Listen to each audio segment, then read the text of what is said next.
Begin Podfix Network transmission. In 3, 2, 1. What is up, plant people? Today is Tuesday, the 18th of May, 2021, and we're back with another episode of the Planthropology Podcast, the show where we dive into the lives, careers, and amazing, awesomeness of some really cool plant people. I'm Vikram Baliga, and I'm your host and humble guide, and I'm thrilled to be with you today. You know what, y'all? The spring semester is over. I just kicked my trash can, and I'm just leaving it in because I like how the steak is going. It's over. Spring 2021 is over. I had 107-ish. No, I taught a lab too. 147 students this semester. And y'all, I'm tired. I have all the tired. And I can't tell you as I record this, I'm recording this intro on Monday, the 17th, the day before you hear this maybe, or the day before it is available to be heard. And I'm just in the best mood. I was so tired by the end of the semester. It was unruly and it was a lot. But we're back into the summer, and I'm so stoked.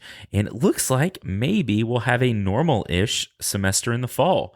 I know that this pandemic is far from over, and if you're in a place where things are still rough, gosh, my heart goes out to you. It has been a hard year and a half, a hard year for sure. But where I am, it looks like, our case rates are pretty low. Our vaccination rates are pretty high, and we may get to get back to something like normal in the fall. I don't know. We'll see. We'll see what the university says and what the university does. But I am ready to be back in a normal classroom and teaching students face-to-face unlike normal. Anyway, great episode for you today. Dr. Bryan Giemza, who I've known for a little while. We've kind of become friends and we have bonded over apples. He has started this great project where he is finding lost historic apple varieties and bringing them back into the trade. And so we've worked together doing some grafting work and some other things which may or may not work again this year. It's okay. We're going to keep trying.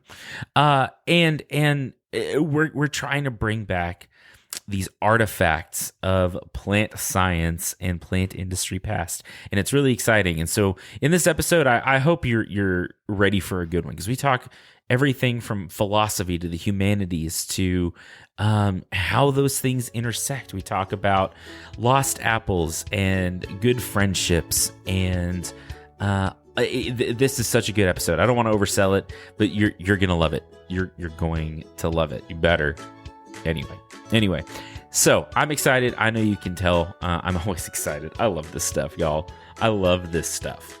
So, without any more nonsense from me, you don't want to hear from me. You want to hear from Bryan. So, without any more nonsense, here is episode 48 of the Planthropology Podcast: Science, Humanities, and the Lost Apples with Dr. Bryan Giemza.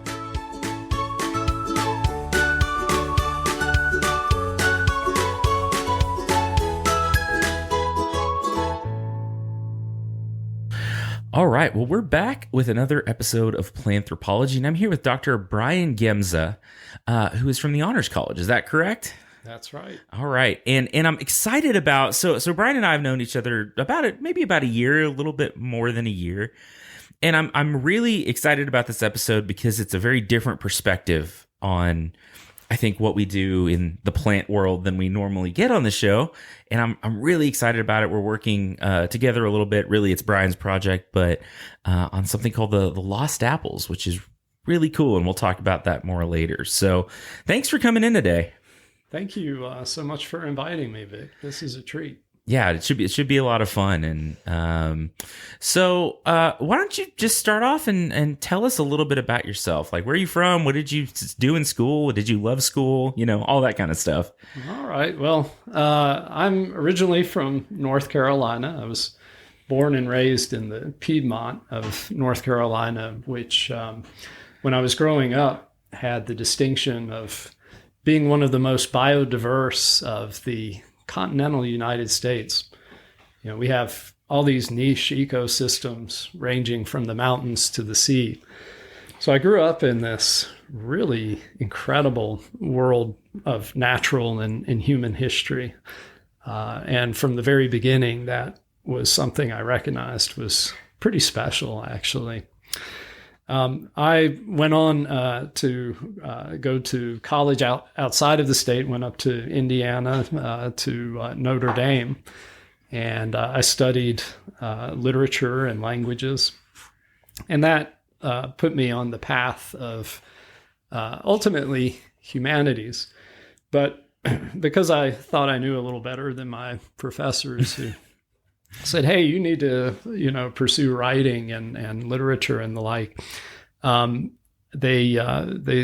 said, well, I really want to do something with the environment. And I was particularly mindful of growing up in North Carolina, which it was sort of in Raleigh and Greensboro and Charlotte. It's sort of a continuous boom town. And so the landscape is changing really rapidly. And I saw a lot of the kind of natural history and heritage that was being changed. Mm-hmm. That really concerned me. And I thought, well, the battleground for that is going to be in a courtroom. That's a place where I can make a difference. So I went on to get a law degree. And then I decided maybe this isn't for me. The lifestyle, also the weird way my mind works, which is almost always at cloud level. I decided to turn right back around and get a PhD in literature. Wow. So, but the little the thing that was happening while I did all that, I was teaching law in graduate school. It was really wonderful because I was able to kind of hand the torch on to some incredible students who went on to become environmental litigators.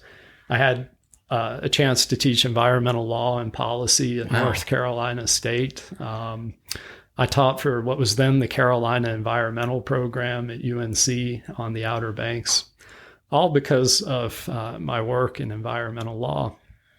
But also, while I was in graduate school, I was moonlighting in forestry and wetland restoration, which was an amazing education.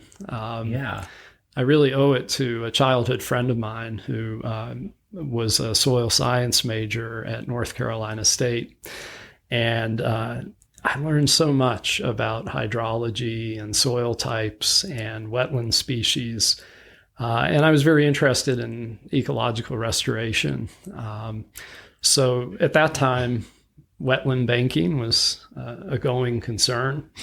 We were involved in big projects, sometimes wastewater application, big restoration projects on old fields where we restored plug ditches, restored hydrology, and accelerated the return of wetlands. Wow. So you've done a little bit of everything.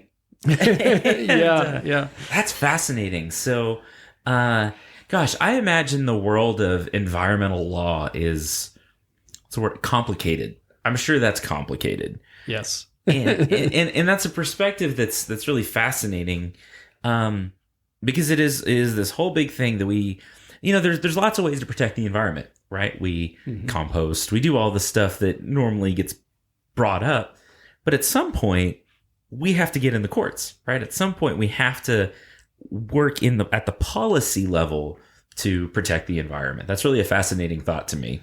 Yeah. I mean, in some ways, that's the front line, and certainly I'm very involved with the Climate Center and different climate advocacy groups.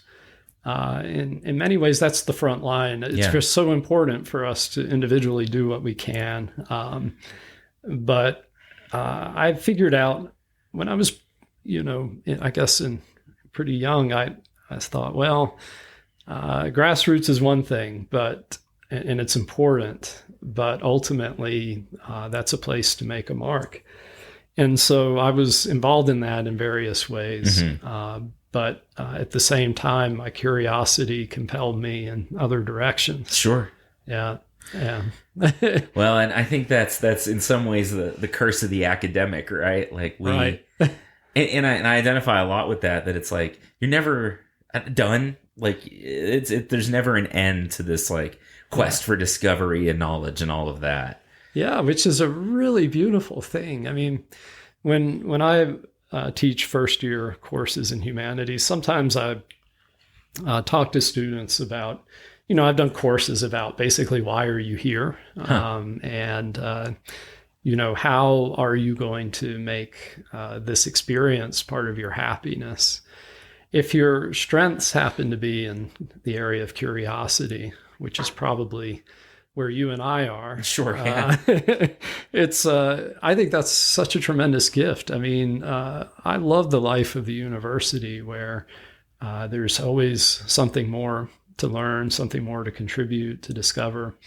So the beauty of the gift of teaching in the Honors College and having the best generic title ever, it's like being called expert. I'm a professor of humanities and literature, so it really gives me license to pursue my curiosity, and that's always been rooted in the natural world. Wow, and there's this interesting, and we'll get into this more, I think, as we go through this, and it's something we talk about at least on this show a lot, is that. Or I have always felt that we have to hold things like the humanities and the study of science hand in hand, right? We have to hold, like, it feels like there's a tension between them sometimes, but I think one without the other is, in some cases hamstrung, or in some cases cruel, right? I think science without philosophy and humanities, I mean, we've seen throughout history how wrong that goes. Right. Over and over and over again. Yeah. But then and then I think sometimes I felt like the study of, philosophy and the humanities and who we are as a people, like we have to maybe inform that with the study of the world around us, because nothing exists in a vacuum, right? Like it's all connected. Absolutely. Yeah. And I find with my students, sometimes they come to my courses and they haven't had a chance to dip into literature a certain way. They've taken mostly STEM courses at Tech, and it's a revelation for them. They're hungry for it, and they tend to really appreciate the communication skills that come with that. Sure. I mean, for my strange brain, I mean, another thing my wise advisor said, I remember taking the GRE, and they said, well, this is weird. You got good marks. You should either be a scientist, a biologist, or, go into English and literature. And I said, well, that settles it. That's clarifying. Thanks. But I feel like some of us who get that a certain way, where I'd like people to be, is to kind of open up the pathways of creativity.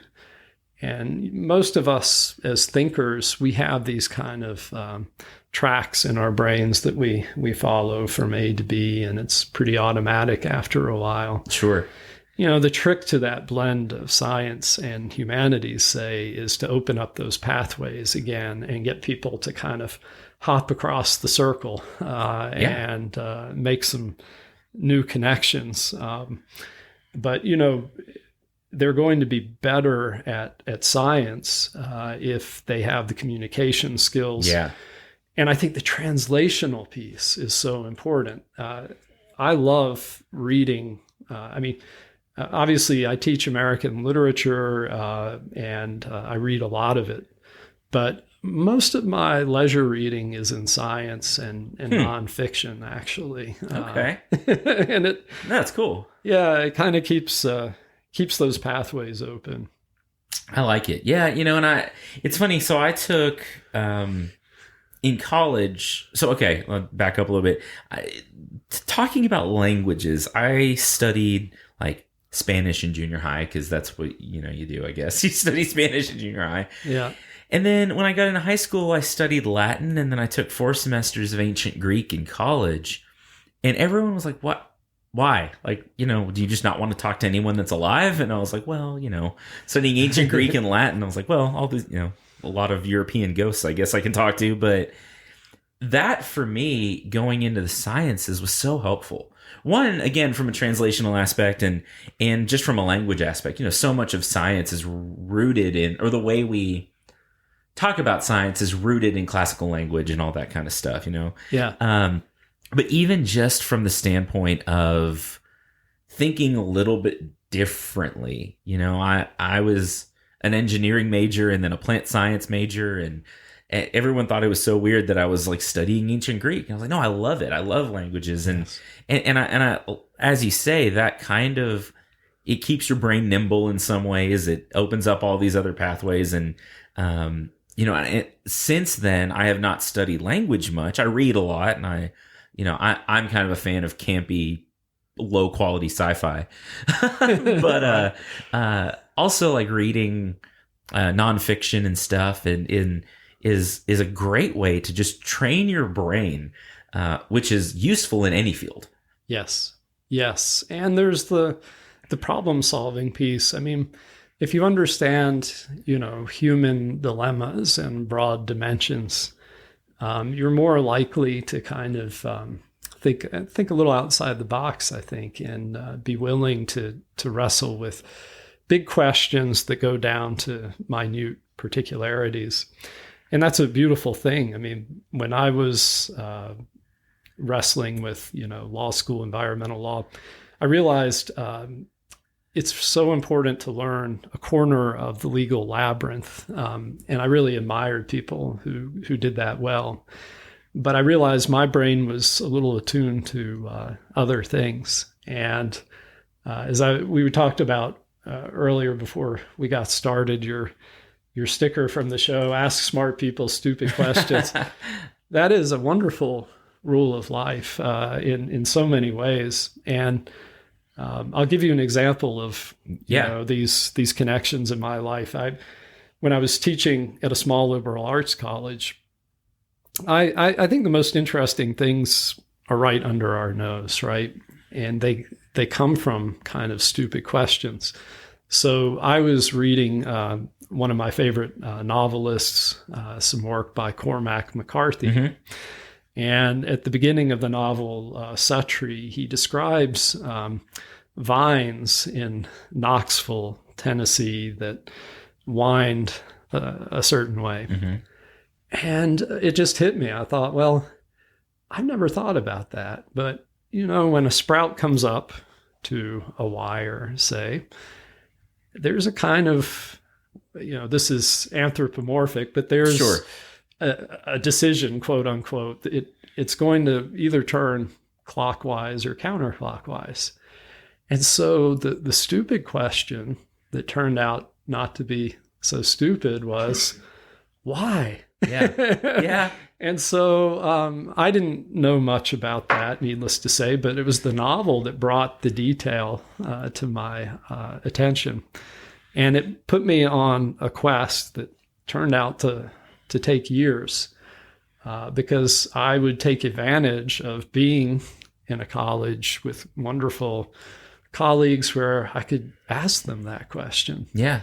So I talked to the evolutionary biologists and I talked to the chemists and on and on. And I wrote an article about that, but it got me interested in the whole topic of chirality, which you probably know much more about in organic chemistry and biology. But it opened up this whole world. And it really took me on this journey. And it was a journey that ultimately went to the far edges of what we understand mm-hmm. about the universe. Because by asking why insistently, like a child, over and over again, eventually I get to things like the weak particle interaction. You know, why does the universe tip a little bit? Why do we tip? Why does our DNA tip? Yeah. And so, here at Tech, I can speak to experts like Professor Jerry Held and others about these questions. To me, they're just endlessly fascinating, and they touch on the deepest questions of the world that we inhabit, the true mysteries of the universe, and they lead to broader philosophical questions, like the sorts of things you wrestle with in classics, like is there a type of inscription that we can discern in this universe that we inhabit? So that's an example of my weird science humanities brain and the kind of paths it leads me down.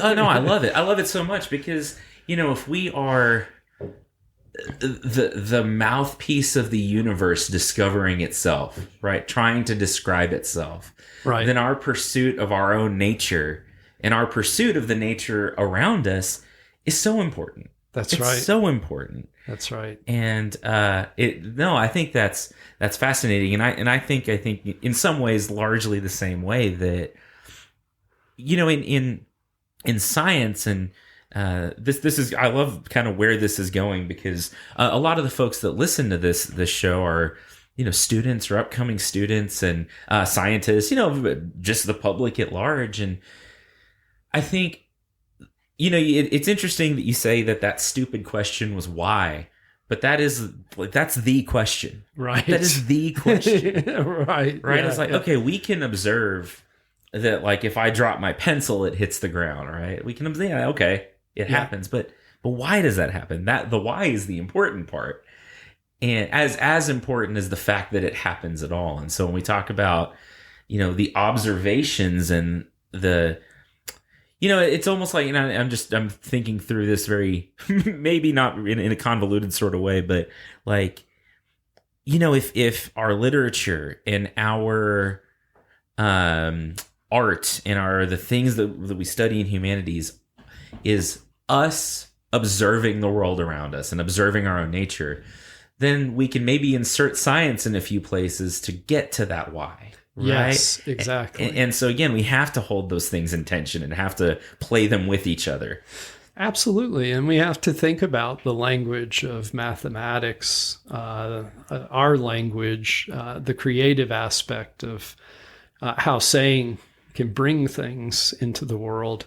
And we have to think about how those things come together in science. I think our failure to be attuned, to discover, to be curious, can take us out of a certain kind of harmony. And I think that's one of the challenges that we have in the world right now. There is a turn of mind that can lead to a type of, how to put it, a destructive pattern in culture where we can have lots of answers, but we're not asking the right questions or we're pursuing the wrong things. Right. And we need humanities to remind us of our common ground. So, I've been involved in a lot of big public humanities projects over time. But I've always been interested also in how technology can support those inquiries, how it can lead to new discoveries. Yeah. That's so fascinating. And so that kind of leads me a little bit into one of this project we're working on, and which we'll take a break here in just a second and then talk about it a little bit more. But I like that we talk about new discoveries, but this project that you're working on very much is like rediscovering old things, Yes. Pieces of our natural and human and even economic history that we've lost over the past, 150 years. Yes, absolutely. Yeah. And so we'll take a quick break, and when we come back, we'll talk about this Lost Apples project and just this everything that we're doing with that. So we'll be right back. Well, hello, folks. It's the mid-roll. Are you glad to be here? I'm glad to have you here with me. that creepy enough? I feel like I'm being creepy. Whatever. Hey, thanks for listening to this show. That's what I want to say today. Thanks for listening to this show. You are the best people I know. You are. I love you. You're great. And if you want to connect and let everyone else that likes Planthropology know how great you are, follow along on social media. You can find us on Instagram, Twitter, Facebook. Just look for Planthropology, look for the bristlecone pine, and you'll find us. I'm also the Plant Prof on TikTok. Yes, I took whatever was left of my dignity over to TikTok and left it there. So go watch me make a fool of myself. It's great. If you want to support the show, you can find us at patreon.com/planthropology. You certainly don't have to. I always feel weird talking about it. You don't have to. It's not necessary. But if you want to, you can. But really what I want the most is just for you to connect. You can, again, find us on social media. I would love it if you would get on iTunes or Apple Podcasts or whatever you crazy kids are calling it these days, and leave us a rating and review. 5 stars would be wonderful, and a thoughtful review would also be wonderful. Also, head over to Podchaser or CastBox or wherever else you listen and drop a review for the show. I read them all. They make me cry, both in good and bad ways. And I love to connect with you people. It's great. It's great. Y'all are wonderful. So that's all. Do the thing. Rate, review, follow along. Social media, eyes, and prepare your ear parts for a trailer from my podcast network that I'm a part of, the Podfix Network, starting in 5, 4, 3, 2... Okay. Hey everyone, I love podcasts. Who's got recommendations? And send. That was quick. Do you like comedy? What about movies? Pop culture?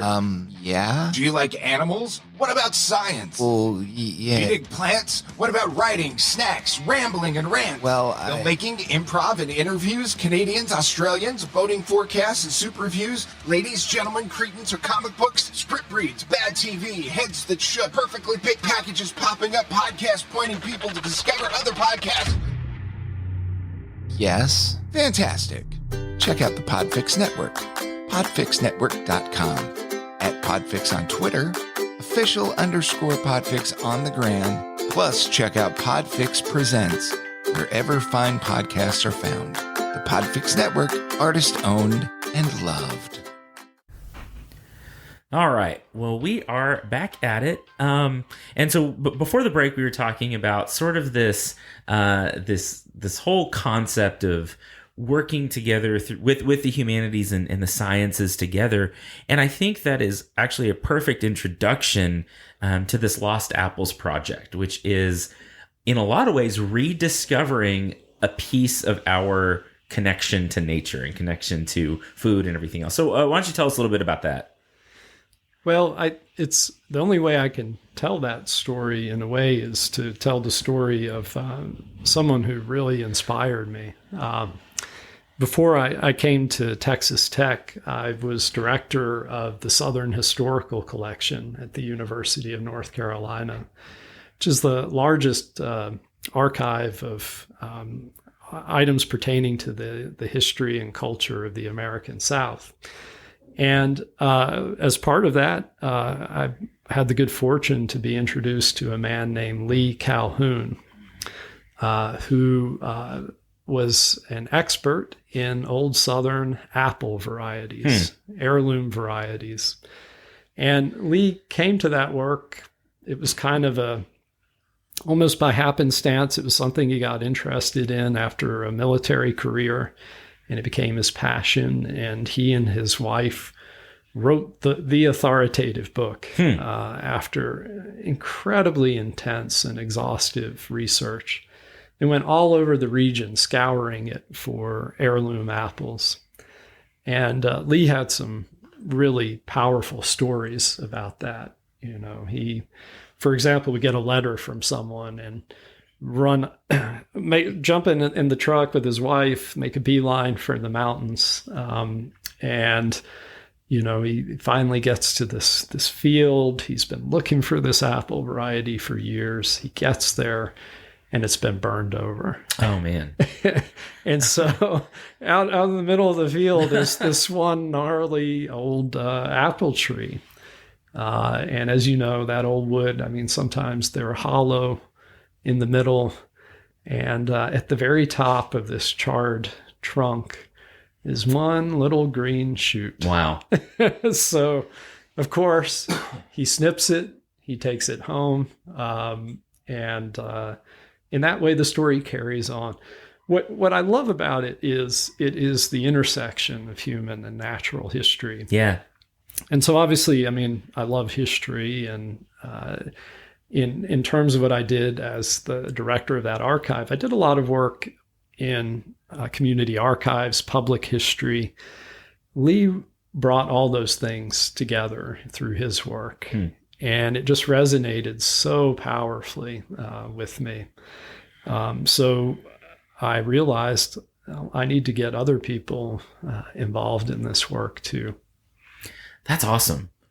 That's awesome. So taking a quick step back, when we talk about like heirloom apples, can you provide a little more context for that, just for the listener? Like what makes an heirloom apple an heirloom apple? Sure. Well, Lee would always talk about, kind of the Apple Olympics and the weird Olympians that, win the medals. That have properties, they're good keepers. They, have a high sugar index. Right. They are bright and colorful. The handful of varieties that you see on the supermarket shelves. But if we can go back about 100 years to a time when there was the United States was just more agrarian. Yeah. When people were really passionate about discovering these apples and propagating them. And it was a big prize to have a namesake apple. Yeah. There were many thousands of them. And of course, we've reduced those for the most part commercially to a very few varieties. So Lee's quest was to document and discover as many of those as possible, using a variety of methodologies, everything from, fence walking to old nursery catalogs.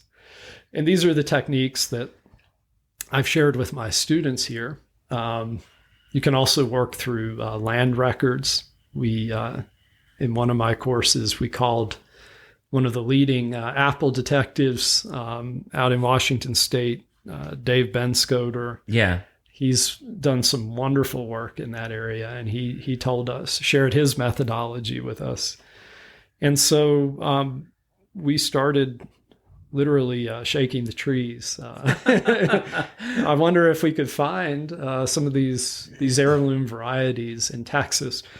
And Lee told me, he passed away not long ago, but he told me that he had never gotten to Texas. In a way, Texas was just, too big to canvas very well. And so many different landscapes, and geographies. But it seemed to me that here, where we have more chilling days, and especially, heading into New Mexico, there was hope of finding some old trees here and there. Okay. Gosh, and that's so cool because, you drive through, and I know a lot of people, we have listeners all over the world. And so I try to contextualize this like concept of the place that we're in.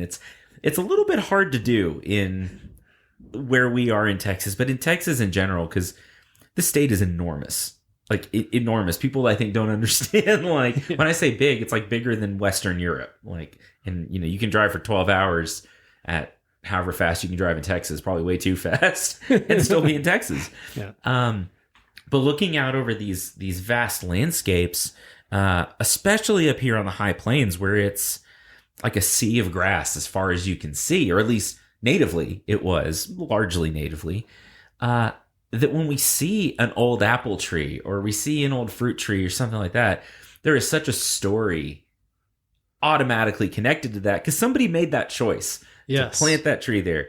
And I do some photography just as a hobby. And one of my favorite things to shoot is these old abandoned farmhouses Yes. that like litter this whole, like the whole state, but this whole part of our country. Because each one of them like tells such a story about life in that period. And you do still find these ancient, mostly dead, gnarled old fruit trees and other things that they grew out in their backyard or whatever. Yes. Yes. And, of course, irrigation is the key. To help listeners understand, you'll hear older people, talk about dry land farms. Yeah. But that's the nature of our, semi-arid landscape. I always I love the feeling of coming up onto the Llano Estacado, one of the flattest places on earth. Yeah. I describe it as it's kind of like a being in a snow globe, only the most vast snow globe you can imagine. Yeah. One horizon to the next. Yeah. Instead of snow, there's some dust. And there is this incredible, it's like a solar snow globe. The presence of the sun and the kind of pellucid, the lucid quality of it all it's stunning. So it's a great place to grow things. And it's funny to me the way that things come and go. I mean, I found a book from the 1920s on viticulture, and there was speculation about, what about grapes in West Texas? It was just kind of like, could that? And well, yeah, it turns out it works well. Pretty well. When it comes to apples, you do find old trees on old farms. Unless somebody's been watering, that's a problem, right? But if you look at how apples moved west, the apple variety that we're splicing here, the McAfee that we're grafting, that wound up in Washington State. Wow. But it was an heirloom Southern variety. As the Works Progress Administration and other people move west, we were able to kind of map the westward movement of the nurseries. Yeah. They brought certain predictable varieties with them. If you go to New Mexico, to some of the national forests, those are actually a wonderful place to scout old apple trees. Interesting. They persist pretty well in at elevation, with sometimes a little different moisture pattern. And so we've actually been looking at some of those as part of this quest to rediscover some heirloom varieties. Yeah. Wow. Yeah. I never really thought of that, but that makes sense, right? You get into some of these protected spaces that we think of now as like, this is a national park, but hundreds of years ago, it was like, no, this is just somewhere that people like trekked through and planted apples and lived in and all of these things. And, over the past many thousands of years, the indigenous peoples of this land were caring for that land and growing things. And, that is such an interesting concept of going to a national park or a national forest and finding an ancient or a ancient apple variety or a, historic apple variety. That's really fascinating. Yeah, or an indigenous agave variety that you're looking at, you don't even realize, may have been cultivated at one stage. And the natural and human history are completely entwined. Yeah. Lee documented stories of Native Americans, of enslaved people who, we can say were the ones who discovered this variety. And that's kind of wonderful, too, that listeners who may not be that familiar with it might want to know that there are so-called spitting apples. You have the natural hybridization that happens with pollination. Right. The only way to propagate the same variety is through grafting, right? So otherwise, you get what you get. Yeah. And those apples, so-called spitting apples, or what happens in the wild. They may not be great to eat, but they provided food for livestock. Yeah. The story of Johnny Appleseed in that sense is a very colonial story. Yeah. With the roads came the apples, something for the horses to eat, something that could be pressed into cider. Mm-hmm. The apple to me it's a very culturally dense and rich symbol. And when we get as far as Washington State, then we're in an environment more like, say, Kazakhstan and the places where apples originated. So there you have a natural nursery where you can have trees that are 150 years old on an old farm untended, and there they persist. They're fine. Yeah. yeah. That's so interesting. So interesting. So, I could talk about that specifically all day because it's so fascinating to me. The movement of plants, because I won't harp long on this, but we study a lot in plant sciences and in plant dispersal modeling and all of this, the movement of animals and the way that they transport seed. And there was someone here doing some research on mesquite trees and how coyotes would disperse the seeds and where they would go, and you would see like a copse of mesquite trees based on their, because the beans are high protein, they eat them as a alternate food source when they can't catch game and things like that. Yeah. And so we would be able to tell the quote unquote traffic patterns of these animals based on where the mesquites ended up. Same is true of cattle drives and things like that. But gosh, sometimes I think how do I say this right? We tend to, I think, as humans, it's part of our nature maybe to set ourselves apart from the natural world.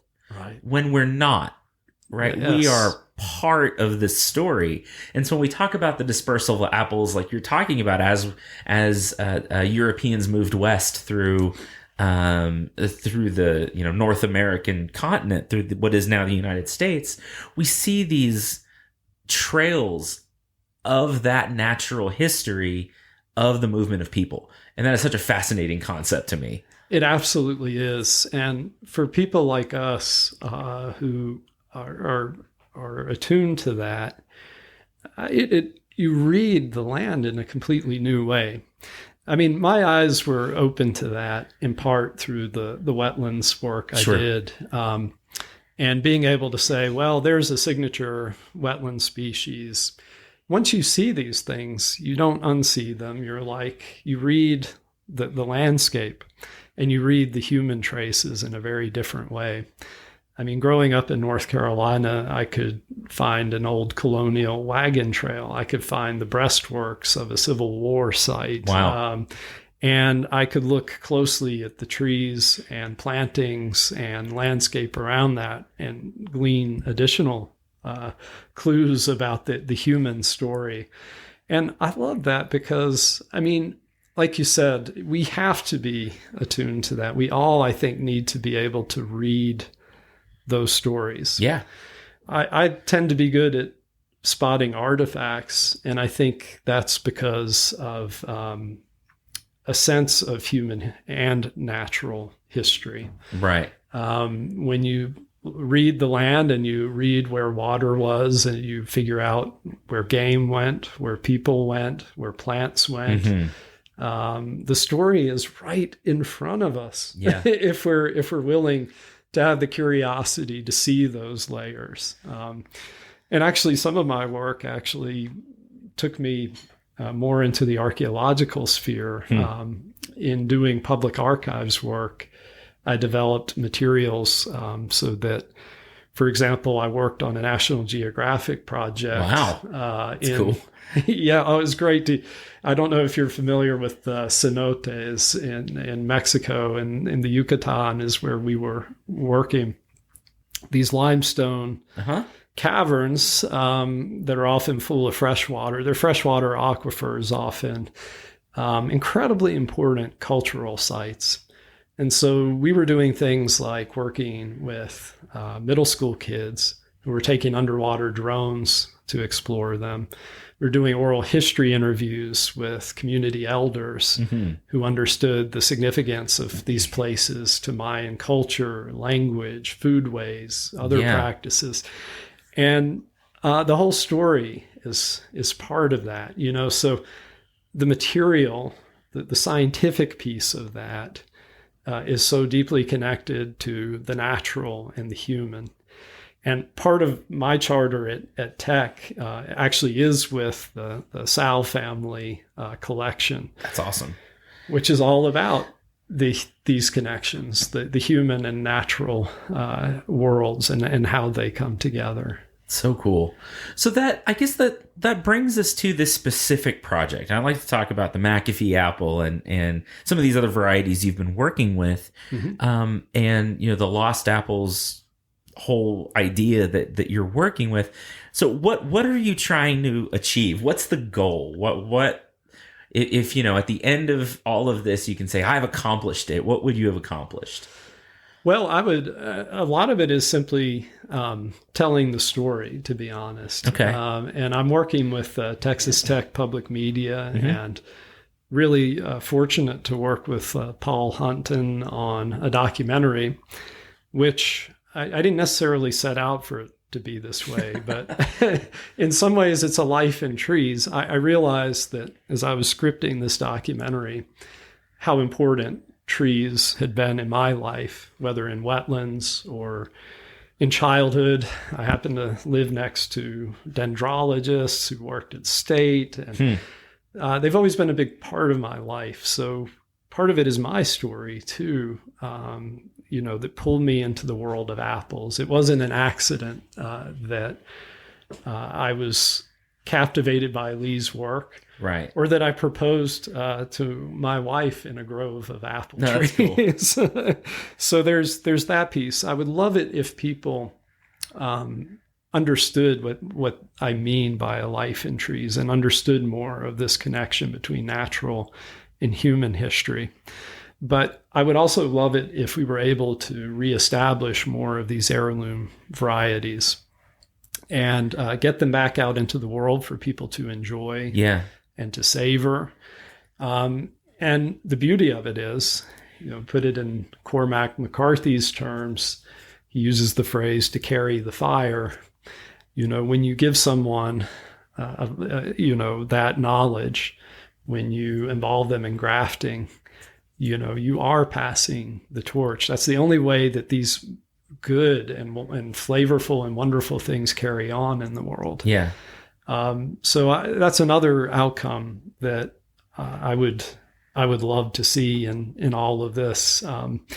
We are racing the clock when we try to recover heirloom varieties, and you know, there's both skill and luck involved in that. Sure. But there's a subtext in all of this too, and this is, I think, going to be a really important part of the documentary, which is that in terms of, as you said earlier, understanding natural history so that we live fully in a place, so that we are moving towards attunement and something that's sustainable. Well, the subtext in all of this is, you know, with climate change, we put a lot of things at hazard. And, you know, some of the most satisfying work I've done in my life has been restoring, whether it's in a community archive or planting a wetland tree. I love these things that have a super long arc. Yeah. I'm not going to necessarily live to see the good of it. Some people think that's weird, you know, like, then why do you do it? Because the very best things, they have the longest arc of all, right? And when we look at climate change, I can go back to wetland sites that I planted, or I can go to the farm in North Carolina where Lee's rediscovered heirloom varieties are, this orchard. Both of those places are at hazard because of climate change. Yeah. And so that's frankly a difficult and painful reality. that if we, no matter how much we care about these things, no matter how we work for harmony and restoration, we also have to keep the big picture in mind, or we will lose it. And part of that is our needs, our connections as human beings, and what constitutes a good life. Yeah. And I think part of it is having enough critical perspective to understand that culture may impose certain blinkers, and may make us think that things have to be done a certain way when there are better possibilities that conduce to better outcomes in human and natural history and culture. And so if we are willing to rethink big things, we're more likely to get to the kind of place that we're talking about. Yeah. Well, yeah, and time almost has no meaning to me right now. Like everything just runs together. A couple of weeks ago we did this grafting workshop where we took, just grocery store apple varieties and grafted on some of these McAfee scions just to try to get them going and increase our stock. And the weather here has been last year. We tried it last year, and there may be a couple that took, but the weather was so terrible all of last year that we struggled with it. But that is such an important step because, like you said, there's a new generation of students of 18-year-olds that are excited again about learning to graft apples. And it was such a good workshop. And I think that, hang on just a second. Let me pause this. So I mean, I'm just going to start that thought over. Sure. We had this grafting workshop just a couple of weeks ago where we had mostly students coming in and learning to graft these McAfee apple variety or apple scions onto just whatever we found at the garden center in an effort to sort of bring them back and give them new life. And, hopefully over the next couple of seasons, we can increase our stock and have some heirloom varieties around campus. How cool. That's the coolest thing to me. It's so cool. I think it is too. And I think the students appreciate that. They understand that it can be a legacy. And my hope is over time, we may be able to get these trees back on campus and get people interested in the stories behind them. I've had students who interviewed older people in the community, or people of all ages who had stories about apples that they remember. We've gotten tantalizingly close to rediscovering them in a few places. In one case, students did some incredible research. We interviewed a lawyer who lived on the site of one-time orchard in Paris, Texas, and we thought, we're closing in on it. We're gonna get one of these. And he said, I talked to my friend who remembered the apple that you were describing. Like a lot of the heirloom varieties, it was streaked. It had an interesting color pattern. We could tell the way he described it that it was the one. But anticlimactically, the story ended, those trees were cut down years ago. Oh, no. But there are people out there who know of old trees, who know these stories. And so hopefully, we'll rediscover a few. Yeah. And the students have really picked it up too. As a faculty advisor, I'm helping them get a student org underway called GrowTech. Yeah. And GrowTech is specifically interested in, foodways, food supply chains, heirloom foods, health and nutrition. Mm-hmm. There's a lot of interest among the students about what we could be doing vis-a-vis farmers market and community garden opportunities in Lubbock. So I'm excited to see where they're going to take this over time. Yeah. Yeah, that's so cool.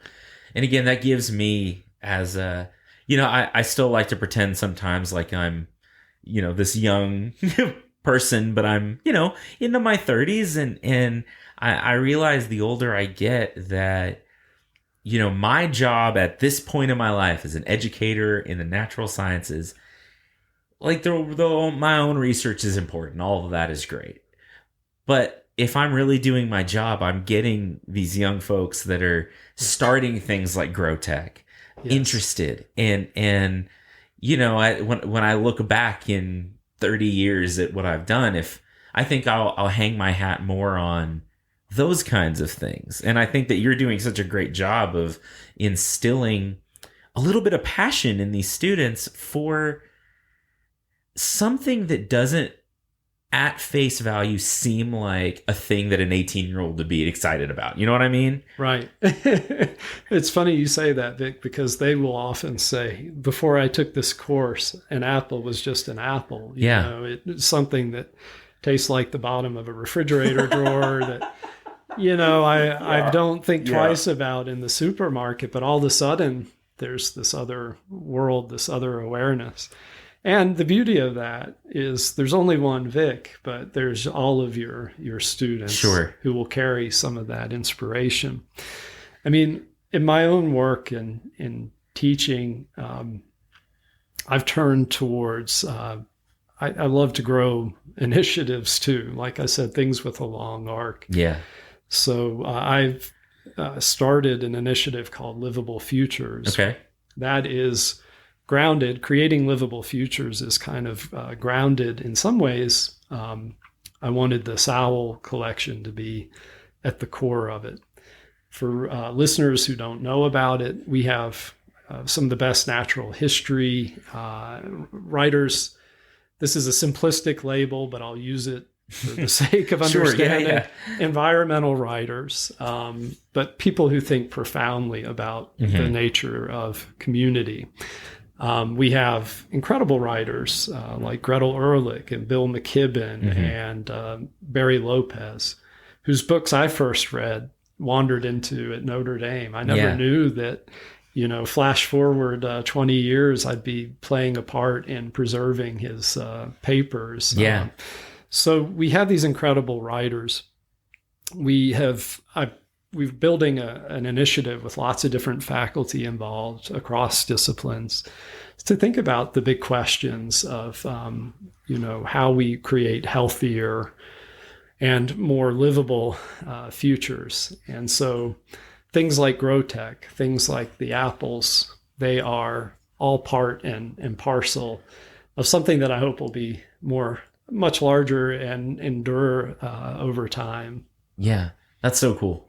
I love it. I love that whole idea of, I had a conversation. So I taught my last class of the semester last Thursday. We're taking tomorrow off just to review for the final and all that. And we ended up just having a surprisingly philosophical conversation. It's funny because this is an aside, but we've had 14 weeks and it's a big class. It's an intro class, and they waited till the last day to actually talk to me. Like the whole semester, they just sat there and stared at me. And the last day, they were like, let's have a deep conversation about sustainability. I'm like, great. Okay. You learned something this semester. That's good. But that's something we were talking about is like, okay, how do we, and it's a bigger question that we can answer in an hour class time, but like, how do we find a future where the things that we love exist? The foods, the natural scenery, the world around us. Like, how do we build a future towards that? And what things economically and socially and environmentally can we drive towards more sustainability to make sure that happens? Sustainability at this point is one of those buzzwords that we throw around so much that it in effect becomes meaningless because it's we tack it on everything. So I love the take on it that maybe sustainability is just building a livable future. Yeah. I love that so much. Well, I'm really glad you brought it up too, because that's where humanities are so important. I mean, we only understand each other through stories. Right. And right now, again, your work can take you in all kinds of unanticipated places.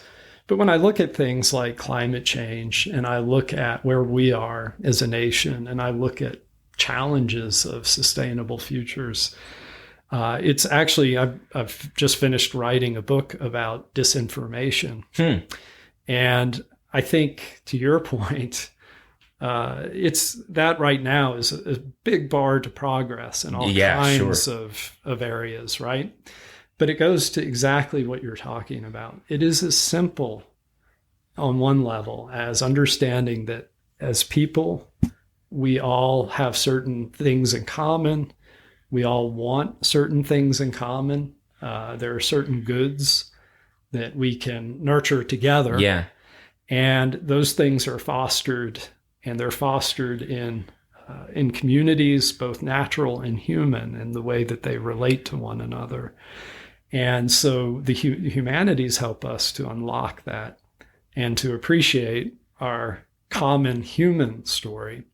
And that's where I think we've gone a bit off the rails lately. And so that's why I've written a book about disinformation. It's a little bit of a departure from some of the other things I do. But on the other hand, it goes exactly to what you're talking about. We cannot find that right relationship if we're busy, fighting and fearing one another. Yeah. And going further into our corners. This is a moment, a critical moment, I think, in the history of humanity. And I say that as someone who's written and studied history for a long time. It is a critical moment to take stock of that fact and to come back together, because so much hangs on it right now. Yeah, 100%.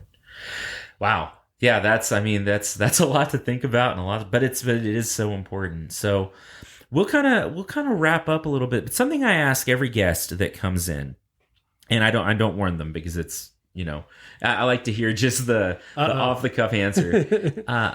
We've talked about a lot of things and a lot of different aspects to this whole story of natural history, and from apples to apples in the specific to the greater story of the universe in the wide, and they're all related, right? None of that is it's all interdependent. But if there's one thing that you wanted a listener listening to this to take away, if there was one piece of advice, one piece of something, it can be related directly to this, it can just be about life in general, what would that one tidbit you'd want our listeners to walk away with be? Wow. I know. Well, two things immediately come to mind. One is to be curious. Yeah.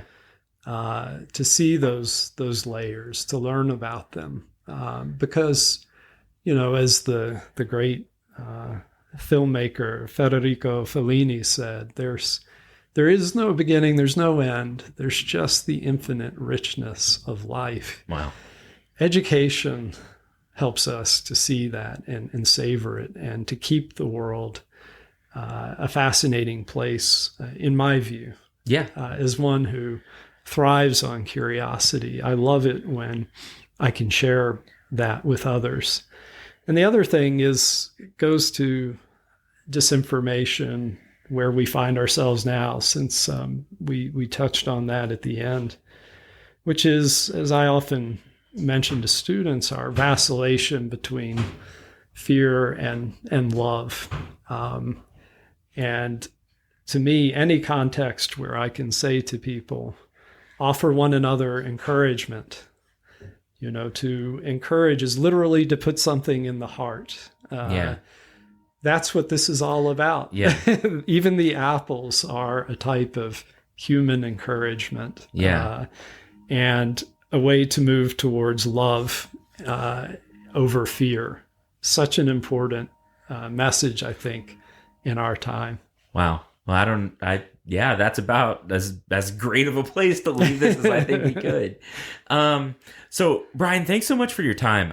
This has been such a wonderful conversation. I think I could talk to you about this all day, like I said, but we'll let our listeners get to the next podcast on the rotation. Are there places you'd like to point listeners, websites, social media stuff, anything that you'd like to plug here at the end?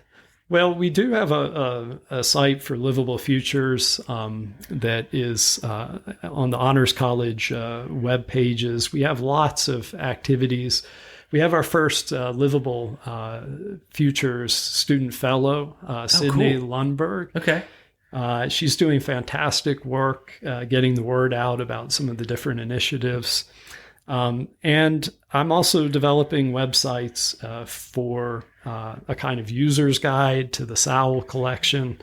We're excited because that'll go live pretty soon, I think sometime this summer. And there are other things coming up as well. I'll keep you posted on the documentary that'd be awesome. The book as those things get closer to press and to release. Very cool. And maybe when those things do kind of come out, we can have you back on to discuss those things a little bit, in some more detail without, we don't want to give any spoilers now, but once it's out, I'd like to talk to you again. I'd love to. This has been a delight. Thank you. Well, thanks so much for coming on. Thanks so much, everyone, for listening.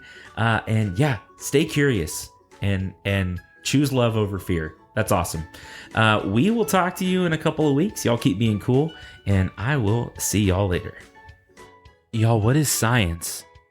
But not the pursuit of curiosity, the manifestation of our questions. Y'all, like Bryan said, be curious. Be curious about this world, about your lives, and the ways that those things interact. That was for me such a good conversation. And Bryan is an inspirational guy, and I can't wait to have him on the show again. And I can't wait to work with him more going forward. We're gonna find some of these lost apples, and we're gonna bring them back to you. For you. Y'all, thanks so much for listening. I love you. I think the world of you, and that I appreciate every minute you spend with me here. I really do. Every single minute. You have a lot of podcasts you could listen to, and I am humbled that you chose this one. Thanks so much to the Texas Tech Department of Plant and Soil Science for the constant support. And just thank you all for being awesome. Keep being cool, and join us next week for another episode of Plant Anthropology, where we talk about more plants and world traditions. We're going to talk about rainfall and spring. It's going to be great. And then the next week, we're going to get another tree guy named Joe. And I'm excited for you to hear that too. Love you folks, and I will talk to you soon.